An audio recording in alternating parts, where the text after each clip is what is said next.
In this video, we're going to show how to buy Woo in the Binance app. It's a straightforward process, but you'll need a Binance account to start. If you haven't signed up for Binance yet, make sure to use our link found in the video description. By doing so, you'll be eligible to receive trading fee rebates worth up to $100 USD. Once you've registered and verified your account, you are ready. At the home screen, choose Convert. If it's missing, select More. Then select Edit to edit the shortcuts and scroll down till you find it. Select the plus sign to add it to the shortcuts. When you are finished, select Done. Now go back to the home screen and select the icon you just added. Now select the currency you wish to use for the purchase.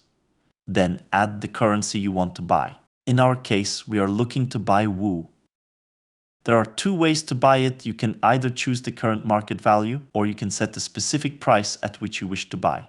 Now we just need to preview the conversion to ensure everything is correct. If it looks okay, then choose to convert it. Now you can go back to the home screen, choose Wallet and then Spot. Refresh your screen by dragging your finger downwards and you will see your recent purchase. That's it. If you have any questions, please don't hesitate to leave a comment below.